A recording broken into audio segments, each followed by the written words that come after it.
మీ personal interviews మరియు వ్యాపార ప్రకటనల కొరకు ఈ నెంబర్ని సంప్రదించండి. నమస్తే, వెల్కమ్ టు మనం టీవీ. ప్రస్తుత రాజకీయాల గురించి మనతో మాట్లాడడానికి సీనియర్ అనలిస్ట్ కృష్ణకుమారి గారు మనతో ఉన్నారు. నమస్కారం మేడం. నమస్తే మేడం, నిన్న అసెంబ్లీ సెక్షన్లో అంటే ఒక 3-4 డేస్ నుంచి హోరాహోరీగా జరుగుతున్నాయి. అయితే నిన్న దానం నాగేంద్ర గారు అంటే బూతులు తిట్టారు. అంటే నీ అమ్మ బయటికి రా చూసుకుందాం, బయట రోడ్ల మీద కూడా తిరగనివ్వనంటూ కొన్ని వ్యాఖ్యలు చేయడం జరిగింది. ఇలాంటి పదజాలం అసెంబ్లీలో చేయడం ఎలా చూడొచ్చు అంటారు మీరు? ఎవరు సహిస్తారు, ఎవరు సమర్థిస్తారు? అసలు ఏమాత్రం సమర్థించే విషయం కాదు. కాకపోతే ఈ రాజకీయ నాయకులందరూ వాళ్ళు ఒకటి అనుకుంటే ఇంకొకటి జరుగుతుంది. అది జరిగినప్పుడు ఏమవుతుందంటే వాళ్ళు అనుకున్నది జరగకపోయేసరికి, పైగా జరిగేది కూడా వాళ్ళకి అనుకూలంగా లేకపోయేసరికి వాళ్ళకి ఏంటి చేయాలో అర్థం కాక అసహనానికి గురవుతున్నారు. ఇప్పుడు వీళ్ళంతా అనుకున్నది ఏంటంటే కాంగ్రెస్ ఈ విధంగా పుంజుకుంటుంది అని అనుకోక టీఆర్ఎస్లో నుండి గెలిచారు. కాంగ్రెస్ అధికారంలోకి వచ్చిన తర్వాత టీఆర్ఎస్ వాళ్ళు ఎలాగో ఇప్పుడు మాకు ఎలా అయితే ప్రజలు అధికారం ఇచ్చారో వాళ్ళకు కూడా అలాగే ఇచ్చారు అని వీళ్ళు కొంచెం నోరు మూసుకుని ఉంటే బాగుండేది. వీళ్ళు ఏం చేశారు, మేము పడగొడతాం, ఇది 3 నెలలే ఉంటుంది, ఇది 3 నెలలే ఉంటుంది అంటే రేవంత్ రెడ్డి కూడా ఏం చేశాడు, అసలు ఇప్పుడు నాకేం కర్తవ్యం ఏంటి అని ఆలోచించి వస్తాననే వాళ్ళు ఎవరున్నారా అంటే ఎవరెవరు రెడీగా ఉన్నారు వాళ్ళందరినీ తీసుకుందాం అనుకున్నాడు. సరే తీసుకుందాం అనుకున్నాడు. ఇప్పుడు కేసీఆర్ కూడా ఒకప్పుడు ఇలాగే తీసుకున్నాడు, అవసరం ఉన్నా లేకపోయినా తీసుకున్నాడు కాంగ్రెస్ పార్టీని చంపటం కోసం. అయితే తీసుకున్నప్పుడు కేసీఆర్ ఏం చేశాడంటే కొంచెం వెనకమాల బ్యాక్ యార్డ్లో కట్టేశాడు వాళ్ళందరినీ. కట్టేసి సంఖ్య అంతా సరిపోయిన తర్వాత అది టీడీఎల్పీ కావచ్చు, కాంగ్రెస్ నుంచి కావచ్చు, ఎవరి దగ్గర నుంచి తీసుకున్నా ఏం చేశాడంటే సంఖ్యాపరంగా తను విలీనం చేయడానికి అవకాశం ఉన్నంత పనికొచ్చేంత సంఖ్య వచ్చిందాకా వెయిట్ చేసి అప్పుడు గేట్ ముందు తీసుకొచ్చి నుంచోబెట్టాడు వీళ్ళని. వీళ్ళే నా పార్టీలోకి అభివృద్ధి కోసం వస్తున్నారు అని చెప్పి అభివృద్ధి తారక మంత్రం చెప్పాడు. చెప్తే ఇంకా అది అలా ఉండిపోయింది. సరే ఇప్పుడు కాంగ్రెస్కి అవకాశం వచ్చింది. కాంగ్రెస్కి అవకాశం వస్తే కాంగ్రెస్ తీసుకుంటుంది అని చెప్పి వాళ్ళు ఒకప్పుడు మా పార్టీలోంచి మీ పార్టీలోకి తీసుకుంటున్నారు అన్నప్పుడు ఏ విధంగా మాట్లాడారో కేటీఆర్ కావచ్చు, కేసీఆర్ కావచ్చు, మాట్లాడిన మాటలన్నీ వాళ్ళు ఇప్పుడు మర్చిపోయి మళ్ళీ వీళ్ళు ఇదే పల్లవి అందుకున్నారు. మా పార్టీలోంచి ఎట్లా తీసుకుంటారు? అయితే అప్పట్లో రేవంత్ రెడ్డి గారు కూడా ఎవరన్నా మా పార్టీలో రావాలంటే రాజీనామా చేసి నాకు వచ్చాకే తీసుకుంటామని చెప్పేసి అనడం కూడా జరిగింది కదా అన్నారు. అప్పుడు ఎవరైనా అలాగే చెయ్యాలి అన్నారు. అయితే ఈ మాటల మీద నిలబడటాలు అనేది రాజకీయ నాయకులు మర్చిపోయి చాలా రోజులు అయిపోయింది. వీళ్ళ దగ్గర నుంచి మనం అది వెతికితే నేతి బీరకాయలో నెయ్యి ఎతికినట్లే. ఇప్పుడు ఫస్ట్ అబద్ధం ఎవరాడారు అని చూడాలి అంటే ఇక మనం పని పాట వదిలేసేసి ఆ ఆర్కీవ్స్లోకి వెళ్ళాలి, పురావస్తు శాస్త్రంలోకి వెళ్ళాలి. అందుకని ఏది ఏమైనప్పటికీ వీళ్ళు ఎందుకు ఇంత సంయమనం కోల్పోతున్నారు, ఎందుకు ఎక్కడ ఉండాల్సినట్లు ఒక ప్రైవేట్ మీటింగ్లో మాట్లాడుకునే మాటల్ని ఒక పబ్లిక్లో అసెంబ్లీలో ఎలా మాట్లాడతారు? ఒక వీధి పోరాటాలు చేసే వీధి గుండాల్లాగా బిహేవ్ చేయటం ఎంతవరకు కరెక్టు అని అంటే కరెక్ట్ కాదని వస్తుంది ఆన్సరు. అయితే ఇప్పుడు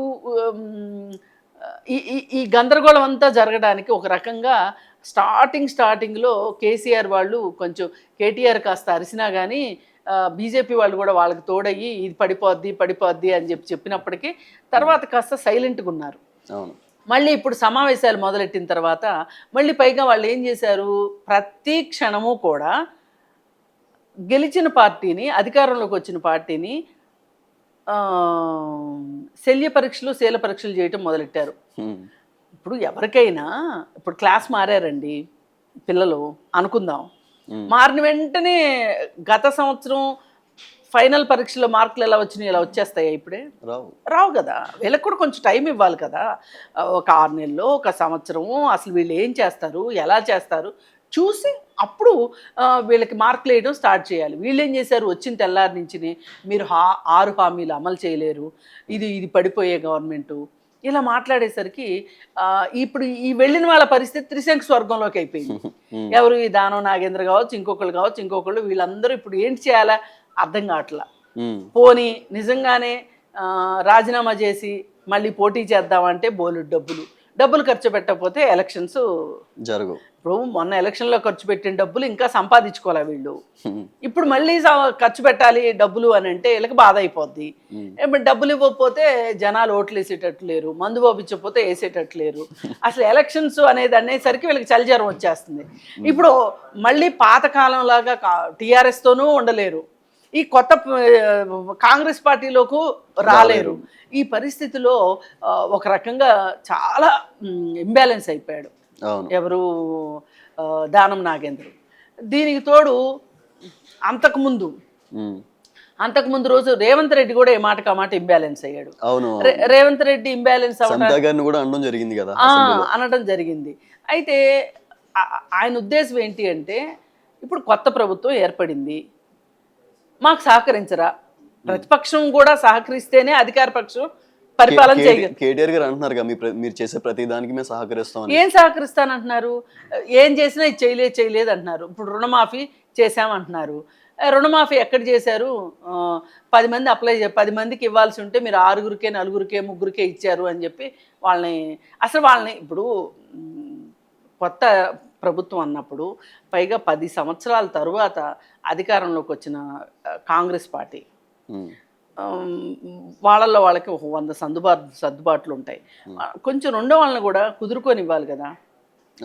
అలా లేకపోకుండా అదే అంతకు ముందు గనక ఏదన్నా పరిపాలన గురించి మాట్లాడితే, ఇప్పుడే పుట్టిన పసిపాప, ఇప్పుడే పుట్టిన శిశువు, అప్పుడే అందరూ కలిసి వచ్చేస్తారా అని కేటీఆర్ మాట్లాడాడు.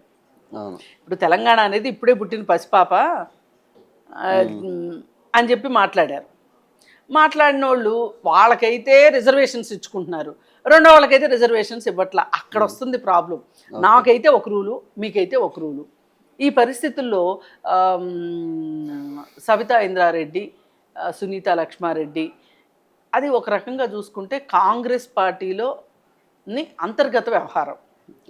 దాన్ని అసెంబ్లీలో మాట్లాడాల్సిన అవసరం లేదు. కానీ రేవంత్ రెడ్డి ఎత్తుకుని మాట్లాడేసరికి, అరే భలే అవకాశం దొరికింది మనకి అని చెప్పి దీన్ని కొంచెం పెద్ద చింకి చాటంతా చేసి సబితమ్మ కన్నీళ్ళు పెట్టుకొని దీని నుంచి ఒక పొలిటికల్ గెయిన్ చేసుకోవాలి అని అనుకున్నారు. సరే, అది జరిగింది. ఆ రోజు ఒక రకంగా అరే డామిట్ కథ అడ్డం తిరిగింది, మనం ఒకటి అనుకుంటే ఇంకోటి అయింది అని అంతర్మదనంలో ఉన్న సమయంలో దానం నాగేందర్ మైక్ ముందుకు వచ్చి మాట్లాడటం మొదలెట్టేసరికి, రాజీనామా చేసి మాట్లాడు అనేసరికి అతనికి కోపం వచ్చిందనమాట. కోపం వచ్చి అతను అలా మాట్లాడాడు. ఏది ఏమైనా మీకెంత ఇబ్బందులున్నా, ఎన్ని బాధలున్నా, కానీ ఎంత కోపం వచ్చినా సరే అసెంబ్లీలో మాట్లాడకూడదు. అసలు ఇంకొక విషయం ఏంటంటే, అలాంటి పదజాలం వచ్చినందుకు గాను స్పీకర్ అతను సస్పెండ్ చేసే అవకాశం కూడా ఉన్నా సరే చేయలేదు. అసలు కనీసం అతన్ని ఎక్స్ప్లెనేషన్ అడగలేదు కూడా. అడగాలి. ఆ మాటల్ని అతను ఎక్స్ప్లెనేషన్ ఇచ్చిన తర్వాత రికార్డుల నుంచి తీసేసేయాలి. నార్మల్ ప్రొసీజర్ అయితే ఇది. కానీ వడ్డించేవాడు మనవాడైతే ఎక్కడ కూర్చున్నా అందుద్ది మనకు అన్నట్లు. ఇప్పుడు వాళ్ళ గవర్నమెంట్ కాబట్టి, పైగా ఇప్పుడు అసలు పార్టీలో ఉండే వాళ్ళకన్నా వేరే పార్టీ నుంచి వచ్చే వాళ్ళకి ఎక్కువ గౌరవం దక్కుతుంది ఒక రకంగా. ఆ రకంగా దానం నాగేందర్కి నిన్న అక్షింతలు పడలేదు. కానీ మనం ఊరుకోం కదా, అందుకని ఏది ఏమైనా ప్రశ్నిస్తేనే కదా మేడం అట్లా సభా సాంప్రదాయాలు అనేది ఉంటుంది, మంచి మర్యాద అనేది ఉంటుంది, ఏమి మాట్లాడొచ్చు ఏమి మాట్లాడకూడదు అనేది ఉంటుంది. అసలు నాకు అనిపిస్తుంది, అసలు వీళ్ళందరినీ బళ్ళో వేసి చదువు చెప్పాల్సిన అవసరం ఉందా అనిపిస్తుంది. ఏది ఏమైనప్పటికీ కూడా మనం తీవ్రంగా ఖండిస్తూ ఇంకొకసారి ఇలాంటిది రిపీట్ కాకుండా చూసుకోవాలని కోరుకుంటున్నాం. Thank you madam. Thank you.